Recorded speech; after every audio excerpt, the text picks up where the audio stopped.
Shalom, shalom, peuple de Dieu. J'espère que tout le monde va bien aujourd'hui. Que la paix du Seigneur soit avec nous. Une fois de plus, nous allons aujourd'hui partager quelque chose de très important. Ouvrons nos Bibles dans Juges chapitre 6. Juges chapitre 6 et je vais lire à partir du verset 1. Les Israélites firent ce qui est mal aux yeux de l'Éternel, et l'Éternel les livra entre les mains de Madian pendant 7 ans. La main de Madian fut puissante contre Israël. C'est à cause de Madian que les Israélites se firent des tranchées dans les montagnes, des cavernes et des fortifications. Quand Israël avait semé, Madian montait avec Amalek et les Bédouins de l'Orient, et il montait contre lui. Il campait en face de lui, détruisait les productions du pays jusqu'au vers Gaza, et ne laissait en Israël ni vivres, ni brebis, ni bœufs, ni ânes. Quand ils montaient avec leurs troupeaux et leurs tentes, ils arrivaient comme une multitude de sauterelles, et ils étaient innombrables, eux et leurs chameaux, et ils venaient dans le pays pour le ravager. Israël fut très appauvri par Madian, et les Israélites crièrent à l'Éternel. Lorsque les Israélites crièrent à l'Éternel au sujet de Madian, l'Éternel leur envoya un prophète. Nous tirons beaucoup d'enseignements de ces passages de Juges 6 du verset 1 au verset 7. On tire beaucoup d'enseignements. Qu'est-ce qui se passe dans ce passage? Nous voyons Israël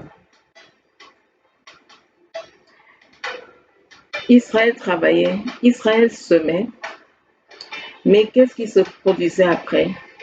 Voilà les ennemis qui arrivaient, et lorsqu'ils voyaient que là, Israël attendait déjà la moisson, ils venaient, ils détruisaient tout. Ils ravageaient tout. Chaque fois que je lis ces passages, j'ai mal au cœur, parce que je me dis toujours, mais pourquoi ces Amalécites, ces Madianites, ces Bédouins de l'Orient, pourquoi est-ce qu'ils ne venaient même pas juste piller comme les gens avaient l'habitude de faire, venaient piller les récoltes, venaient prendre tout ce qu'ils pouvaient avoir comme butin de guerre et ramener ça chez eux? Pourquoi est-ce qu'ils ne réagissaient pas ainsi? Mais ils venaient, ils détruisaient tout. Ils partaient et ils laissaient Israël comment? Totalement pauvre, privé de tout, parce qu'ils avaient tout détruit. Les vivres, les brebis, les bœufs, les ânes, ils avaient tout détruit et ils partaient. Et ils ne venaient pas en petite quantité, ils venaient toujours en grand nombre, de manière innombrable. Ils venaient détruire le pays et puis ils partaient. Et un jour, le Seigneur m'a fait comprendre ce passage. Il m'a dit, il faut comprendre ce qui se passe au travers de cela. Comment est-ce que nous pouvons comprendre ces passages aujourd'hui? Nous savons qu'il y a des ennemis qui viennent. Ils travaillent en amont. Ils s'opposent à ce que nous puissions être bénis. Ils s'opposent à ce que nous puissions avoir quoi que ce soit dans la vie. Il y a ce genre d'ennemis qui existent, qui s'opposent à ce que nous puissions avoir quoi que ce soit du Seigneur, de ce qu'il nous a promis ici-bas. Ceux-ci, cette catégorie d'ennemis viennent quand ils vous laissent travailler, ils vous laissent transpirer, comme ils laissaient Israël semer. J'ai travaillé quelques moments dans des plantations au village, mais j'ai vu comment ça se produit, comment on vient labourer, comment on prépare la terre, comment il faut sacler, comment il faut désherber, tout ce qu'il faut faire avant de pouvoir semer et attendre la récolte. Mais tout ce travail-là, après, c'était travail en vain. Les ennemis venaient et détruisaient tout. Donc, ce genre d'ennemi fait quoi? Ils viennent, ils vous observent, ils vous laissent travailler, ils vous laissent transpirer, ils vous laissent prier même, chercher à voir des bénédictions. Et lorsque la bénédiction maintenant, lorsque Dieu étend sa main dans vos vies, qu'est-ce qu'il vient faire? Il détruit tout. Vous laissant totalement appauvris, vous laissant démunis, vous laissant sans rien. Parfois, je me dis, mieux vaut même encore ceux qui sont là, qui travaillent en amont. Là, ils ne te laissent pas transpirer, ils travaillent là. Mais nous devons comprendre qu'il y a cette catégorie aussi qui nous empêche de jouir du fruit de nos efforts, qui nous empêche, oui, de bénéficier de ce que Dieu nous a donné. Il nous laisse transpirer. Ça va être peut-être dans ton travail. Tu es là, tu bosses dur, tu travailles dur. Mais quand il faut moissonner, quand il faut récolter, c'est là que surviennent des problèmes. C'est là que surviennent toutes sortes de tracas autour de toi. Tu te dis, mais qu'est-ce qui se passe? Tu ne peux pas obtenir le fruit de ton labeur. Tu ne peux pas obtenir le fruit de tes efforts. Voilà comment eux, ils travaillent. Quand tu vas peut-être être là, tu as cherché du boulot pendant longtemps et quand tu finis par en trouver, qu'est-ce qu'ils viennent faire? Tout faire pour que tu sois licencié, que tu ne puisses pas jouir de ça. Ils ne veulent pas te voir heureux, ils ne veulent pas te voir dans la joie, ils ne veulent pas te voir profiter de ce que Dieu te donne. J'ai écouté récemment le témoignage d'une dame qui, tellement elle avait cherché du travail, le jour où elle en trouve, qu'est-ce qui se passe? Sans raison aucune, elle arrive au boulot le matin, on la vire, sans raison aucune. Mais dès qu'elle est partie, elle a prié encore, prié encore, prié encore. Dès qu'elle a eu un second boulot, là maintenant, qu'est-ce que les ennemis ont fait? C'est elle-même qui signe sa lettre de démission et qui va déposer, sans raison. Sans raison valable, elle-même là maintenant, qui signe la lettre de démission et qui va déposer. Puis après, comme si, bon, un sursaut comme ça, elle se réveille, puis dit, mais qu'est-ce qui m'est arrivé? Qu'est-ce qui m'arrive? Pourquoi est-ce que là j'ai démissionné? Pourquoi est-ce que j'ai donné ma lettre de démission? Mais elle ne comprenait rien. Voilà comment ces gens réagissent. As-tu ce genre d'ennemis dans ta vie? Moi, je les appelle les ennemis BAM, les Bédouins d'Orient, les Amalécites et les Moabites. Ils arrivent BAM dans ta vie, ils arrivent subitement, comme ceux-là qui arrivent, ils guettaient Israël, donc ils étaient là toujours comme des sentinelles à veiller, à regarder qu'est-ce qui se passe en Israël. Ah ok, ils sont en train de s'aimer, d'accord, laissez-les. Bon oui, voilà, ils sont à tel niveau, ok, laissez-les avancer. Et c'est quand maintenant ils voient que, ouf, là bientôt Israël va profiter du fruit de ses efforts. C'est là qu'ils viennent maintenant, bam, ils détruisent tout. Ça va être peut-être quoi dans tes finances? Quand l'ennemi vient, ne veut pas te laisser jouir de tes finances, c'est quoi? Ah bon, susciter des dépenses à n'en plus finir. Ça va être suscité autour de toi des sollicitations, solliciter, on te sollicite, à n'en plus finir. Moi, j'avais une amie qui me confiait une fois qu'elle ne comprenait pas ce qui se passait dans sa vie. Elle ne comprenait pas. Dès qu'elle recevait de l'argent, elle avait parfois 1 million, 2 millions, peut-être même plus par mois, mais elle ne comprenait pas. Dès qu'elle entrait dans un supermarché, c'est comme si tous les produits étaient équipés pour lui dire achète-moi, achète-moi, achète-moi. Elle, littéralement, c'est comme si elle entendait ça dans ses oreilles. Prends-moi, achète-moi, achète-moi. Elle sortait du supermarché, caddie rempli, avec des choses parfois inutiles, des choses même dont elle ne se servait pas, ou des choses qu'elle allait distribuer. Mais avant le 15, avant le 20, tout son argent fini. Qu'est-ce qu'elle en a fait? Elle-même ne savait pas. Mais elle dit, c'est pas normal, c'est pas normal. Dès que je suis au supermarché, c'est comme si, bon, on a déclenché, il faut que j'achète, il faut que j'achète. Je prends même des choses inutiles, des choses même qui ne me servent pas. Je prends. Et finalement, avant la fin du mois, elle n'avait plus rien. Voilà des ennemis bam qui arrivent. Puis il faut que celle-là, qu'elle se retrouve totalement appauvrie, qu'elle se retrouve sans rien. Ils peuvent venir attaquer tes relations. Tu vas avoir une bonne amie, tu vas avoir un bon ami là à côté de toi. Qu'est-ce qui se produit? Vous êtes bien, vous avez une bonne relation.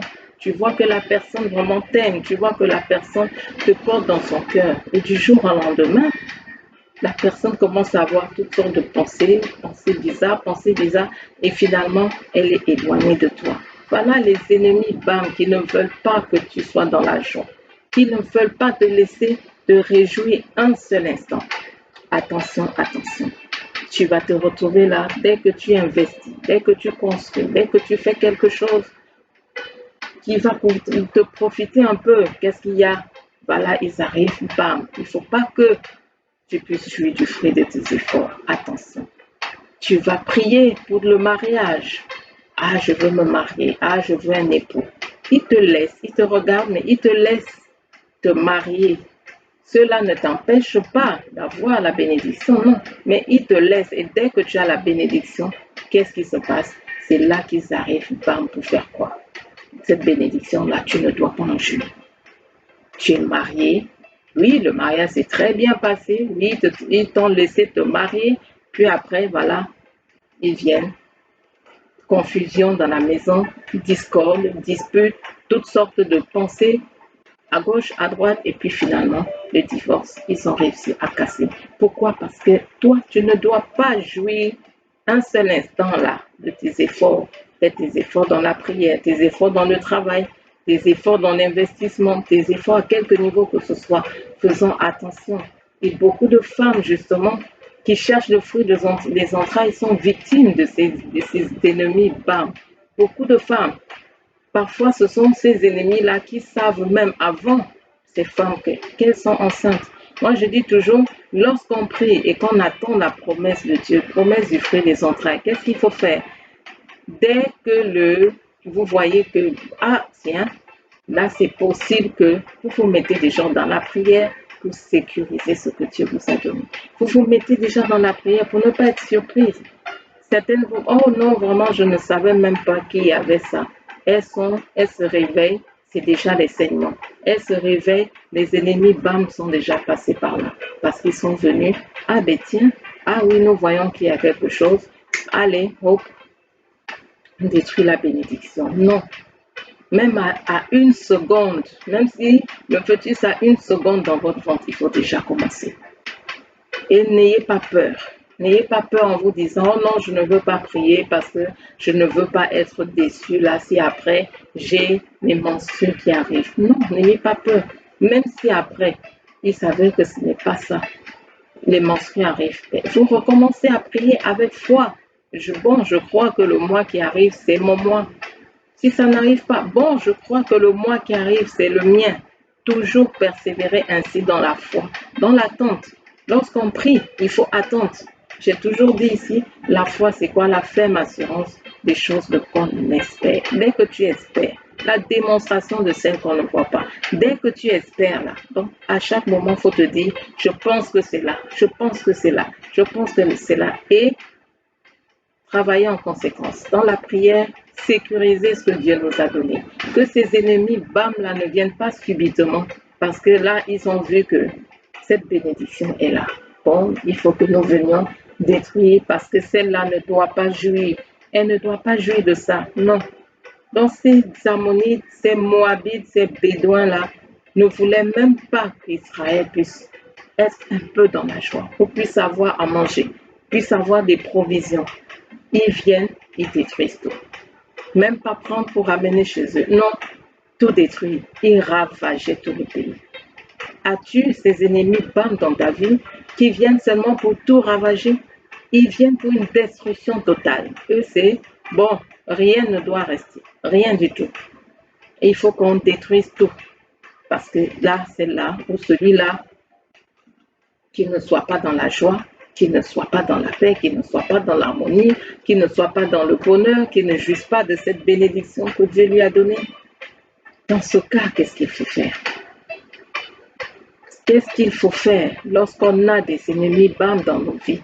Lorsqu'on a ces Bédouins d'Orient, lorsqu'on a ces Amalécites, lorsqu'on a ces Moabites là dans nos vies, qui n'arrivent que pour tout ravager, qui n'arrivent que pour tout détruire. Ils vous laissent travailler. Ils vous laissent transpirer. Ils vous laissent investir. Ils vont vous laisser vraiment travailler à fond la caisse.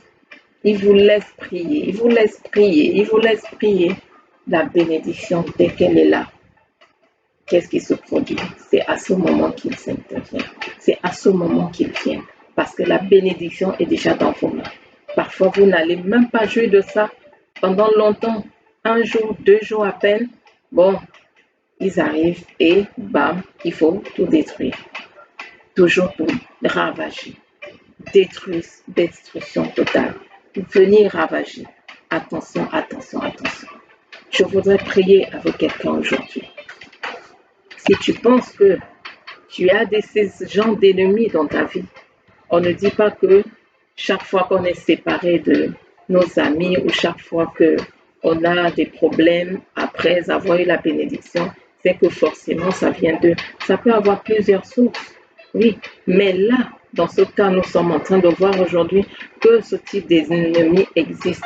Ce type d'ennemi qui ne vient que pour la destruction totale, qui ne vient que pour nous arracher notre bénédiction, nous empêcher de pouvoir en jouir, nous empêcher de pouvoir en profiter. Est-ce que tu es prêt pour prier aujourd'hui? Es-tu prêt afin que tous ceux-là qui te ravageaient, qu'aujourd'hui même ça cesse, afin que tous ceux-là qui te dévoraient, qu'est-ce qu'ils venaient dévorer dans ta vie? Est-ce qu'ils venaient dévorer tes finances? Est-ce qu'ils venaient dévorer tes relations?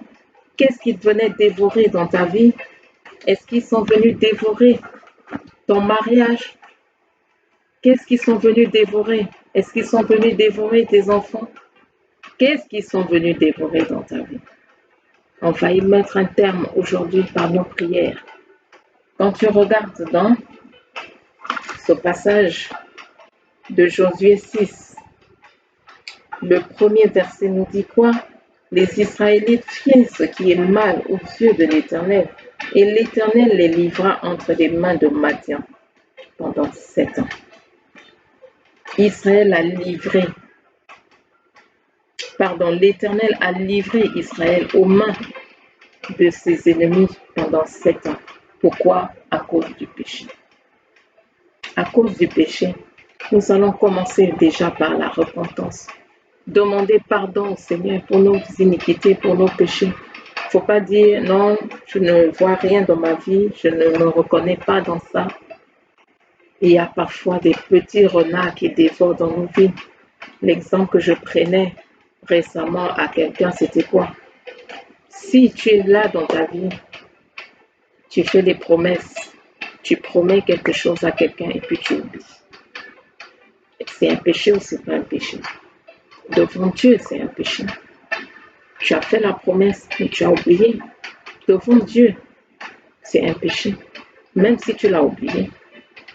Quand tu empruntes le bien de ton voisin, tu empruntes peut-être un CD, tu empruntes un livre et après tu ne le rends pas. Devant Dieu, c'est un péché ou c'est pas un péché? C'est un péché. Même si pour toi, tu penses que bon, c'est banal, devant Dieu, c'est un péché. Il y a parfois des petits renards comme ça dans nos vies qui viennent couper la communion que nous avons avec Dieu, qui viennent interrompre la bonne communion que nous avons, Seigneur, et qui peut ouvrir les portes à l'ennemi. Demandons pardon, que le sang de l'agneau nous lave, que le sang de l'agneau soit là pour nous purifier, que le sang de l'agneau soit là pour agir dans nos vies afin de nous permettre d'être purs, d'être blancs devant le Seigneur et fermer la porte à tous nos ennemis. Prions. Éternel Dieu de gloire, je me tiens devant toi, Seigneur. Ô Père, que ce soit pour moi, que ce soit pour cette personne qui m'écoute, qui me suit en ce moment. Éternel, nous avons besoin, ô Seigneur, de ta grâce, de ta faveur, de ta miséricorde. Tu sais, Seigneur, que sans toi, nous ne sommes rien, sans toi, nous ne pouvons rien. Emmanuel, tu es Dieu avec nous. Oui, Seigneur, tu dis que si nous confessons nos péchés, tu es fidèle et juste pour nous les pardonner. C'est ce que nous voulons aujourd'hui, Seigneur. Que ton sang nous lave, que ton sang nous purifie, que ton sang précieux nous permet de pouvoir nous approcher de toi, nous permet de venir devant toi avec assurance, sachant que tu nous écoutes. Lave-nous, Seigneur, purifie-nous, ô Dieu. Nous avons besoin de toi. Nous avons besoin, Seigneur, de ta grâce. Nous avons besoin de ta miséricorde.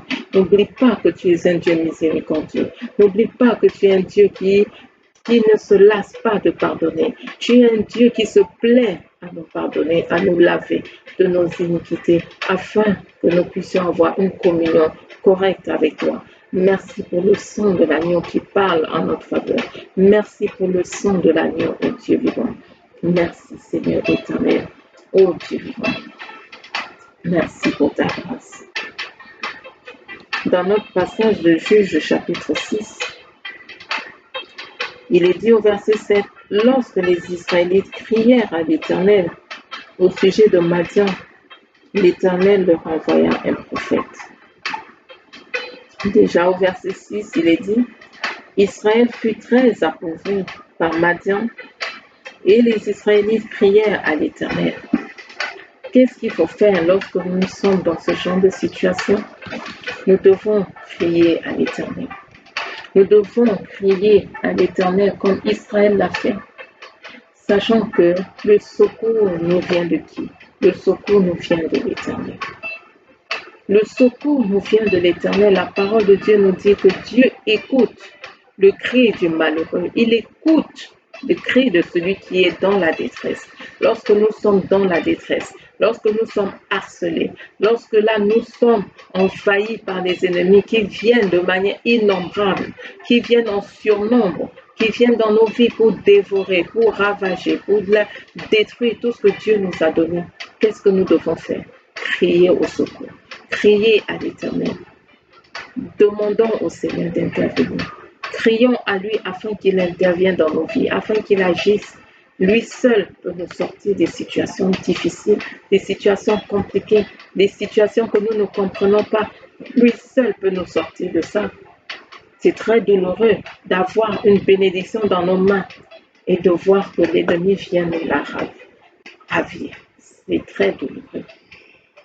D'être béni, c'est très douloureux de voir Dieu intervenir dans nos vies d'une manière ou d'une autre et de voir l'ennemi venir ôter tout ce que nous avons, venir prendre tout ce que nous avons, venir détruire. C'est très douloureux. Crions au Seigneur en tant que malheureux, en tant que dans la détresse, en tant que pauvre, en tant que démuni, parce que l'ennemi est venu ravager. Crions au secours. Que Dieu, qu'il intervienne et qu'il nous sorte de ces situations. Prions. Éternel Dieu de gloire, nous venons devant toi, ô Seigneur. Comme, ô Dieu, les Israélites qui ont crié à toi, ô Père, lorsque les Bédouins d'Orient, lorsque, Seigneur, les Amalécites, lorsque les Moabites, ô Dieu, se sont levés contre Israël. Oui, nous voyons, éternel, ô Dieu, que leur réaction a été de crier à toi. Père, nous refusons, Seigneur, ô Dieu, la dépression. Nous refusons, Seigneur éternel, de nous abattre. Nous refusons, Seigneur éternel, ô Dieu, d'être déprimés. Nous venons, Seigneur, crier à toi, parce que nous savons que le secours nous vient de toi. Nous savons que le secours nous vient de toi, Seigneur éternel. Nous savons, Seigneur, ô Dieu, que le secours nous vient de toi. Père, étends ta main dans nos vies. Étends ta main dans nos vies, Seigneur. Nous crions à toi. Nous crions à toi, Père. Seigneur, la bénédiction que tu nous as donnée, oui, le dévoreur est passé par là. La bénédiction que tu nous as donnée, Seigneur, ô Dieu, ceux qui ravagent sont passés par là. La bénédiction que tu nous as donnée, le destructeur est passé par là, ô Dieu vivant, et ne nous a rien laissé. Il nous a laissé démunis, il nous a laissé pauvres, il nous a laissé affamés, il nous a laissé, Seigneur, ô Dieu, oh Seigneur, dans l'inspectation, oh Père, nous crions à toi. Seigneur, nous n'avons que toi. Seigneur, nous n'avons que toi. Éternel Dieu vivant, viens Seigneur te glorifier. Seigneur, viens te manifester dans nos vies. Nous crions à toi, Seigneur, parce que tu es notre Dieu, tu es notre sauveur. Nous crions à toi parce que Seigneur, toi seul peux nous délivrer. Toi seul peux nous libérer. Toi seul, Seigneur, peut intervenir. Toi seul, Seigneur, peut nous secourir. Seigneur, nous n'avons pas d'autre Dieu si ce n'est toi. Nous n'avons pas d'autre Dieu, Emmanuel, si ce n'est toi. Tu as promis d'être avec nous tous les jours jusqu'à la fin du monde. Éternel, nous crions à toi. Oh Seigneur, Qui d'autre avons-nous pour nous délivrer? Qui d'autre avons-nous pour nous libérer? Qui d'autre avons-nous pour nous sortir de ces situations difficiles? Qui d'autre avons-nous, Seigneur, pour nous sortir, ô Seigneur éternel, de cela? Père, nous n'avons que toi. Père, nous n'avons que toi. Père, nous n'avons que toi. Manifeste ta toute puissance, ô Dieu vivant. Nous nous tenons devant toi parce que nous sommes tes enfants. Parce que nous sommes tes enfants. Nous sommes tes héritiers. Seigneur, cet héritage que tu nous donnes, c'est pas pour que, ô Dieu, l'ennemi nous les vole. Cet héritage que tu nous donnes, ô Dieu, ce n'est pas pour que l'ennemi vienne, ô Dieu, tout détruire. L'héritage que tu nous donnes, c'est pour que nous puissions en jouir. C'est pour que nous en jouissions, Seigneur éternel. Ô Dieu, nous nous tenons devant toi. Père, Père, délivre-nous. Père, libère-nous.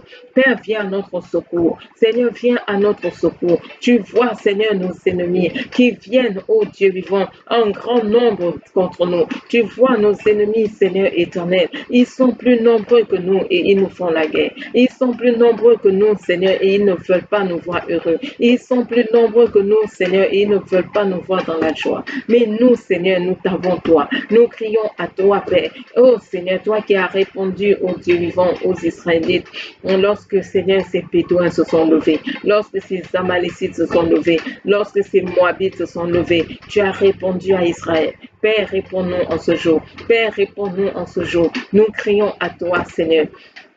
Crions à toi, Père. Ne tarde pas. Père, ne tarde pas. Père, ne tarde pas. Père, ne tarde pas. Ne tarde pas, Seigneur éternel, ô Dieu. Tu as dit que l'ennemi ne vient que pour voler, pour tuer, pour détruire. Mais toi, tu es venu nous donner la vie en abondance. Tout ce que tu nous donnes, Père, c'est en abondance. Mais l'ennemi nous empêche d'avoir en abondance ce que tu nous donnes, Seigneur. L'ennemi nous empêche d'avoir en abondance ce que tu nous donnes, ô Dieu. L'ennemi ne vient que pour détruire, Seigneur. L'ennemi ne vient que pour détruire, Seigneur éternel, ô Dieu vivant. Nous crions à toi, Père, parce que nous voulons jouir de ce que tu nous donnes. Nous voulons jouir du fruit de nos efforts. Nous voulons jouir du fruit, Seigneur, de notre investissement, Seigneur. Investissement dans la prière, investissement financier, investissement matériel. Nous voulons jouir de tous nos investissements, même, Seigneur, dans les âmes, ô Dieu vivant. L'ennemi vient nous voler les âmes que tu nous as données. L'ennemi vient voler les âmes que tu nous donnes, ô Père, alors que nous avons investi, Seigneur, parfois des jours, parfois des mois,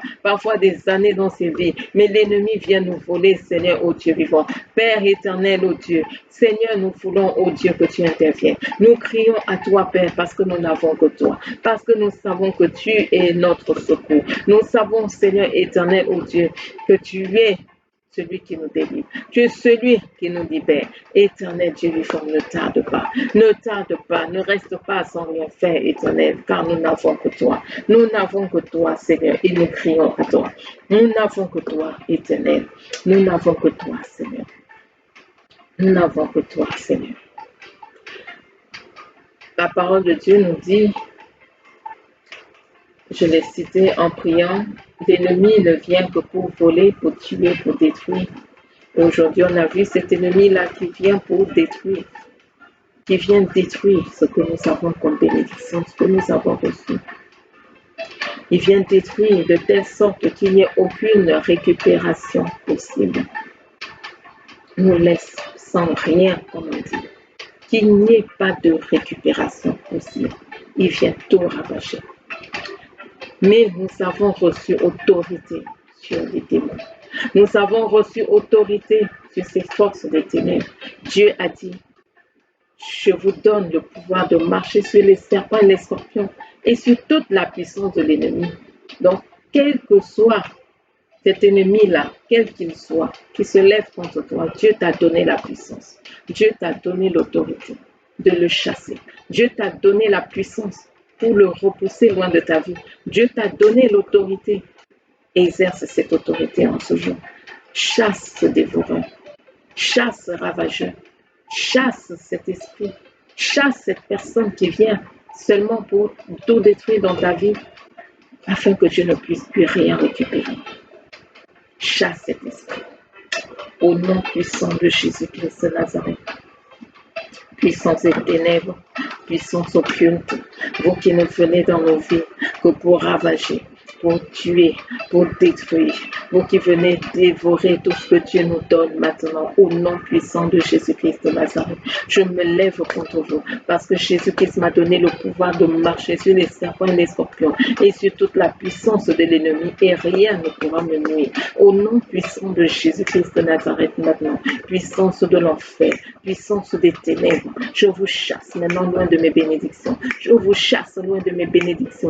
Lâchez toutes mes bénédictions maintenant. Lâchez tout ce que Dieu m'a donné. Oui, lâchez cet héritage que Dieu m'a donné maintenant au nom puissant de Jésus. Dans tous les aspects de ma vie, dans tous les aspects de ma vie, maintenant, je viens arracher de vos mains mon héritage. Je viens arracher de vos mains mon héritage. Dans tous les aspects de ma vie, maintenant, je vous ordonne de lâcher prise. Je vous ordonne de lâcher prise. Je vous ordonne de lâcher prise. Et je vous interdis de venir encore dévorer dans ma vie, dévorer quoi que ce soit dans ma vie. Je vous interdis de revenir encore. Qui que vous soyez, qui venez dévorer dans ma vie, qui que vous soyez, qui venez ravager mes bénédictions, qui que vous soyez maintenant, qui venez dans ma vie pour que je n'ai plus rien, vous qui venez pour que je ne puisse plus rien récupérer de mes bénédictions. Au nom puissant de Jésus, je vous taille en pièces par l'épée de l'Éternel. Au nom puissant de Jésus, je vous mets hors d'état de nuit. Je vous interdis de revenir encore dans ma vie. Je vous interdis de toucher encore à mes bénédictions.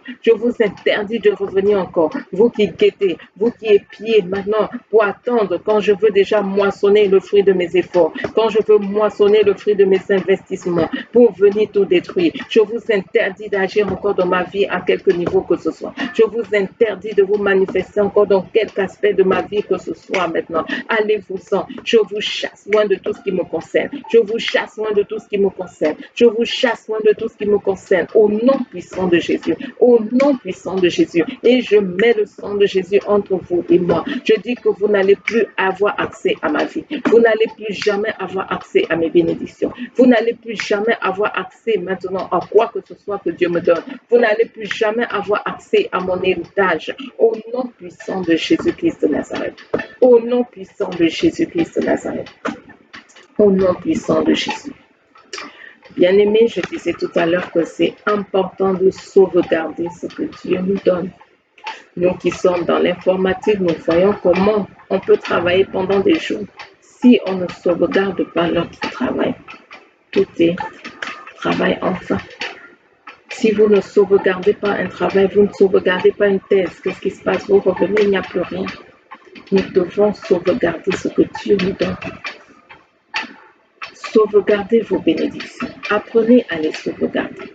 Que ce soit vos relations, que ce soit votre mariage, que ce soit vos amitiés, que ce soit vos collègues qui vous aiment, sauvegardez vos relations. Déjà dans la prière, apprenez à sauvegarder toutes vos bénédictions.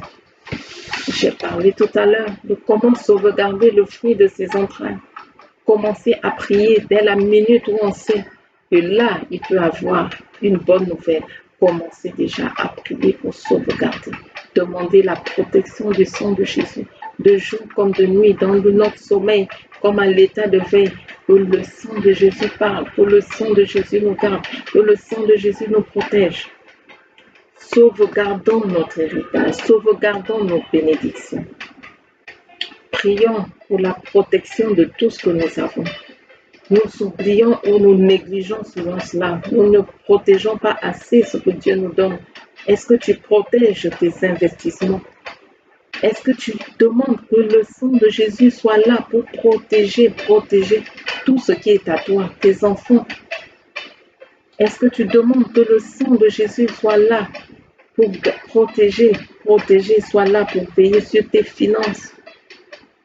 Est-ce que tu demandes que le sang de Jésus soit là, même sur tes bienfaiteurs, ceux qui te bénissent financièrement? Est-ce que tu demandes la protection de Dieu sur leur vie? Parce que pour t'atteindre, l'ennemi ne va pas seulement chercher à t'atteindre toi, va chercher à atteindre ta source de bénédiction. Ta source de bénédiction. Quelle est ta source de bénédiction? Est-ce que c'est celui pour qui tu travailles? Quelle est ta source de bénédiction? Les investisseurs, quelle est ta source de bénédiction? Est-ce que c'est ton employeur? Quelle est ta source de bénédiction? Est-ce que ce sont tes parents? Cherche, il faut toujours protéger ta source de bénédiction.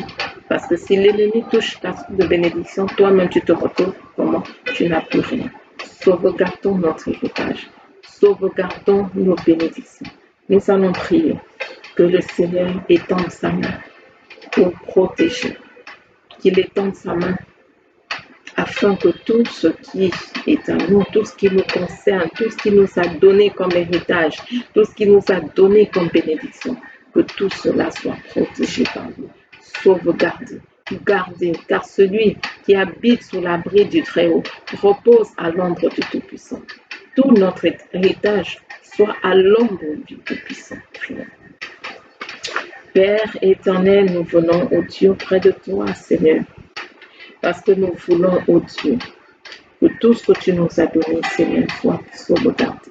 Tout ce que tu nous as donné, Seigneur, soit gardé. Nous ne voulons plus, Seigneur éternel, que le moment où nous voulons, Seigneur, moissonner, voir l'ennemi, Seigneur, venir dévorer, Seigneur, ce que tu nous as donné. Père, protège nos bénédictions, Seigneur. Dès que tu nous les donnes, Seigneur, que ton sang, ô Dieu vivant, soit sur toutes nos bénédictions. Que ton sang soit sur toutes nos bénédictions éternelles, Dieu des armées. Ton sang, Seigneur éternel, que ce soit des bénédictions financières, bénédictions matérielles, toutes ces bénédictions affectives, Seigneur éternel. Protège toutes nos bénédictions, ô Dieu vivant. Et protège de même, Seigneur, nos sources de bénédiction. Protège nos sources de bénédiction, Seigneur. Nous nous tenons devant toi. Oh Seigneur, protège même nos sources de bénédiction. Que le sang de Jésus, le sang de l'aspersion qui parle mieux que celui d'Abel, agisse afin de nous sauvegarder, agisse afin de nous protéger, agisse afin de nous garder, oh Seigneur, à l'ombre de tes ailes, sous l'abri du Très-Haut. Tout ce qui est à nous, tout notre héritage, Seigneur, à l'ombre de tes ailes. Tout notre héritage éternel, oh Dieu, sous l'abri du Très-Haut, sous l'abri du Très-Haut, là où il y a une protection maximale, là où il y a une protection totale, là où l'ennemi ne peut pas venir, Seigneur, que tout ce qui est à nous, oh Dieu, soit, Seigneur, sous ton ombre, soit sous ton ombre, oh Dieu, laisse que ton sang, oh Dieu, agisse. Nous te bénissons, Seigneur. Merci pour ces moments, Père. Merci pour ces temps merveilleux. Merci parce que, Seigneur, tu es un Dieu qui répond à la prière. Oui, éternel, tu n'es pas comme ces dieux morts. Tu n'es pas comme ces pierres taillées. Tu n'es pas, Seigneur, comme ces idoles qui ne répondent pas à la prière. Tu n'es pas, Seigneur, un faux Dieu. Tu es un Dieu vivant, celui qui a créé les cieux et la terre. Tu es le Dieu qui agit, tu es le Dieu qui intervient. Voilà pourquoi, Seigneur, oh Dieu, nous venons au Père. Oh, te rendre grâce, Seigneur, parce que nous savons que tu nous as écoutés et nous savons que tu nous as déjà répondu. Tu te plais à écouter nos prières. Tu te plais, Seigneur, à nous entendre. Oui, Père, tu as dit que tes oreilles ne sont pas devenues trop dures pour entendre. Oui, tu entends toutes nos prières. Ta main n'est pas devenue trop dure pour agir, pour exaucer. Nous savons, Seigneur éternel, que tu nous as déjà exaucés. Toi qui as dit frapper et on vous ouvrira. Nous sommes venus en ce jour frapper. Frapper à ta porte, Seigneur. Ouvre-nous, ô Dieu, et déverse sur nous tes bénédictions. Déverse sur nous tout ce que tu as prévu avant la fondation du monde, Seigneur. Nous voulons entrer pleinement, Seigneur, dans tes plans parfaits pour nous. Nous voulons recevoir, Seigneur, pleinement ce que tu as prévu pour nous. Et nous voulons faire pleinement, Seigneur, ce que tu as prévu que nous fassions sur cette terre. Éternel, ô Dieu, oui, étends ta main. Oui, manifeste ta toute puissance. Que la gloire te revienne pour ces temps. Que la gloire te revienne, éternel. Oui, Seigneur, merci parce que tu nous donnes encore de nombreux, Seigneur, sujets de témoignage. Merci parce que, Seigneur, tu nous donnes, oh Dieu, encore de pouvoir nous réjouir de ton intervention puissante. Oui, Seigneur, éternel. Merci parce que tu es un Dieu de miracles et que tu agis toujours par des signes, par des prodiges, par des guérisons variées. Seigneur, je te dis merci. Merci parce que tu es le Tout-Puissant. Merci parce que tu es Emmanuel. Merci parce que tu es l'Éternel, l'Éternel Dieu vivant, l'Éternel qui agit, l'Éternel qui se glorifie. Merci parce que comme tu agis, ô Dieu vivant, pour délivrer Israël, ô Seigneur éternel, des Bédouins, des Ammonites et des Moabites. Tu étends ta main, Seigneur, ô Dieu, afin de nous délivrer, ô Père, du ravageur. Tu nous délivres du dévoreur. Tu nous délivres du destructeur. Que ton nom soit loué à jamais au nom de Jésus. Amen. Amen, amen, peuple de Dieu. Soyez bénis. Je m'excuse encore pour la vidéo de la semaine dernière qui a été interrompue, malheureusement. Mais je pense que j'avais déjà tout dit. Que le nom du Seigneur soit béni. Je vous dis à très bientôt pour une nouvelle vidéo. Shalom.